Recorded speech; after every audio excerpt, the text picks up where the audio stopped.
अन्य समाचार पर હવે નજર કરીએ વડોદરાથી સમાચાર તોફાની તત્વોનો આતંક એક જ સપ્તાહમાં મારામારીની ચોથી ઘટના વૃંદાવન સર્કલ પાસે પાનના ગલ્લે બવાલ થઈ મારામારીનો વિડિયો સામે આવ્યો છે નવાયાર્ડ માંજલપુર એકતાનગર બાદ વાઘોડિયા રોડ પાસે પણ બવાલ થઈ અડધી રાત્રે ખુલ્લી રહેતી દુકાનો લારીઓ અસામાજિક તત્વોનો અડ્ડો બની ગયા હોય એવા દ્રશ્યો જોવા મળ્યા છે તો વડોદરાની અંદર અસામાજિક તત્વો કઈ રીતે બેફામ છે તેના દ્રશ્યો આમ તો સંસ્કારી નગરી છે વડોદરા પરંતુ કેટલાક અસંસ્કારી લોકો સંસ્કારી નગરીને બદનામ કરવા માટેના પ્રયાસમાં હોય તેવું હાલમાં જોવા મળી રહ્યું છે એક જ સપ્તાહમાં મારામારીની આ ચોથી ઘટના બનતા કાયદા વ્યવસ્થા સામે પણ સવાલો ઊભા થઈ રહ્યા છે વધુ માહિતી ન્યૂઝ 18 સંવાદદાતા હાર્દિક પાસેથી મેળવીશું હાર્દિક છેલ્લા 7 દિવસની અંદર આ ચોથી ઘટના છે કાયદા વ્યવસ્થાને લઈને પણ સવાલ ઉઠી રહ્યા છે આવી ઘટનાઓ બાદ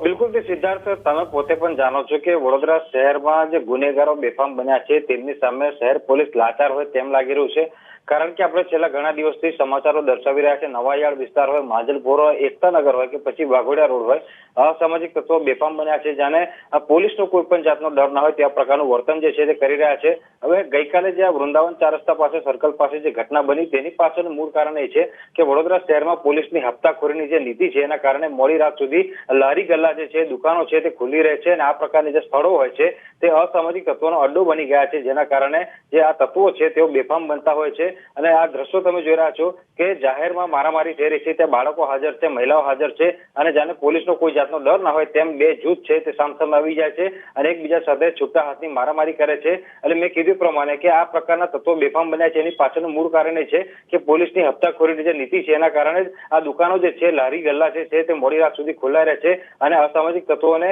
આ પોતાના માટે મોકળું મેદાન જે છે તે મળી જતું હોય છે ત્યારે વડોદરા શહેરમાં કાયદો અને વ્યવસ્થા જાળવવામાં શહેર પોલીસ સદંતર નિષ્ફળ સાબિત થઈ રહી હોય તેમ લાગી રહ્યું છે અને સંસ્કારી નગરીની ગરિમાને રોજે રોજ લાંછન લાગતો હોય તે પ્રકારનું વાતાવરણ જે છે તે વડોદરા શહેરમાં સર્જાયું છે સિદ્ધાર્થ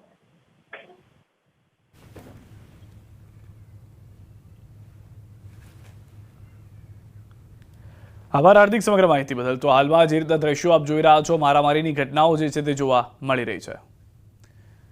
તો વડોદરાથી સમાચાર વિધર્મી દ્વારા તંગદિલી ફેલાવવા પ્રયાસનો કેસ પોલીસે તૌફિક મંસૂરીની કરી છે અટકાયત હિન્દુ સંગઠનોને પડકાર ફેંકતો બનાવ્યો હતો વિડીયો હિન્દુ સંગઠનોને આપી હતી ધમકી તો વિડીયો વાયરલ થતા પોલીસે કરી છે કાર્યવાહી દ્રશ્યોની અંદર બીજું એ પણ જોશો આપ તો ખ્યાલ આવી જશે કે કઈ રીતે ખુલ્લેઆમ જે ચેતવણી આપવામાં આવતી હોય તે રીતના દ્રશ્યો સર્જાયા હતા પરંતુ ત્યારબાદ હિન્દુ સંગઠનોએ શાંતિપૂર્ણ રીતે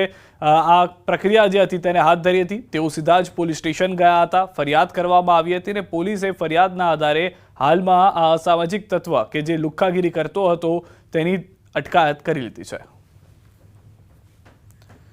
તો વડોદરાની અંદર જ નશામાં ધૂત યુવકનો આતંક જોવા મળ્યો છે વસીમ દુરાનીએ પોલીસ વાન પર કર્યો છે હુમલો વસીમે પીસીઆર વાનનો કાચ તોડી નાખ્યો આરોપીએ સ્થાનિકોને આપી હતી ધમકી પોલીસે આરોપીને ભણાવ્યો કાયદાનો પાઠ વસીમ દુરાનીનું પોલીસે સરઘસ પણ કાઢ્યું હતું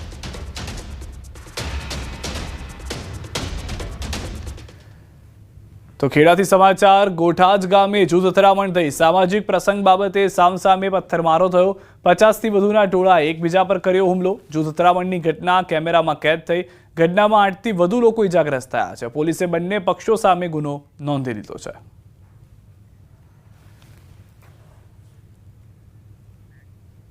અમદાવાદના શાહપુર મેટ્રો સ્ટેશનથી જૂની હાઈકોર્ટ તરફ જતી મેટ્રો રેલ લાઇન પરથી ઇલેક્ટ્રિક કેબલની ચોરીનો બનાવ સામે આવ્યો છે જે મામલે શાહપુર પોલીસ સ્ટેશનમાં ફરિયાદ નોંધાઈ છે પોલીસે આ સમગ્ર મામલે વધુ તપાસ શરૂ કરી છે આ ઇલેક્ટ્રિક કેબલની ચોરી થતાં કેટલાક ટાઈમ માટે મેટ્રો રેલ સેવા પણ ખોરવાઈ હતી ગુરુવારે વહેલી સવારે અમદાવાદના શાહપુર મેટ્રો સ્ટેશનથી જૂની હાઈકોર્ટ તરફ જે મેટ્રો રેલ લાઇન પસાર થાય છે કે જ્યાં જે ઇલેક્ટ્રિક પાવર સપ્લાય બંધ થઈ ગયો હતો અને તેના કારણે આ મેટ્રો ટ્રેન છે જે દોડી શકાય ન હતી મહત્વની બાબત તો એ છે કે જ્યારે ટેકનિશિયન સાથે આ સમગ્ર મામલે તપાસ કરવામાં આવી હતી અને આ જે સ્ટીલનું બ્રિજ છે તે બ્રિજ ઉપર જ્યારે તપાસ કરવામાં આવી હતી ત્યારે કેટલાક જે કેબલોની ચોરી થઈ હોવાનું જાણવા મળ્યું હતું અને આ સમગ્ર મામલે જ્યારે પોલીસને જાણ કરવામાં આવી હતી ત્યારે પોલીસ કાફલો ઘટના સ્થળ પર પહોંચ્યો હતો સાથે સાથે જે મેટ્રો ટ્રેન જે પ્રોજેક્ટ છે જેમાં કામ કરતા જે ઇલેક્ટ્રિશિયન સહિત જે ટેકનિકલ સ્ટાફ છે તે પણ ઘટના સ્થળ પર પહોંચ્યો હતો અને આખા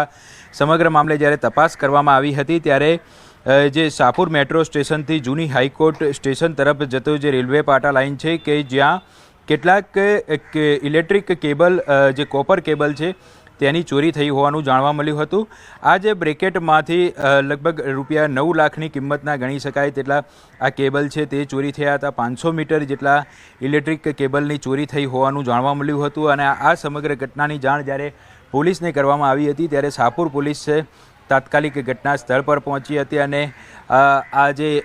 કેબલ ચોરીના મામલે હાલમાં આ ફરિયાદ દાખલ કરવામાં આવી છે અને સમગ્ર મામલે પોલીસ દ્વારા વધુ તપાસ શરૂ કરવામાં આવી છે. આપ જે દ્રશ્ય જોઈ રહ્યા છો આ જે લાઈન છે તે શાહપુર મેટ્રો સ્ટેશનથી જૂની હાઈકોર્ટ તરફ જવાનો આ જે લાઈન છે તે અહીંથી પસાર થઈ રહી છે અને અહીંથી જ આ જે કેબલ ચોરી થઈ હોવાનું હાલમાં પ્રાથમિક તપાસમાં જાણવા મળી રહ્યું છે. જો કે આ કેબલ કોના દ્વારા ચોરી કરવામાં આવ્યા છે એક પોલીસ તપાસનો વિષય છે અને પોલીસ હાલમાં આ મામલે તપાસ કરી રહી છે. પોલીસ તપાસ બાદ સમગ્ર હકીકત સામે આવશે.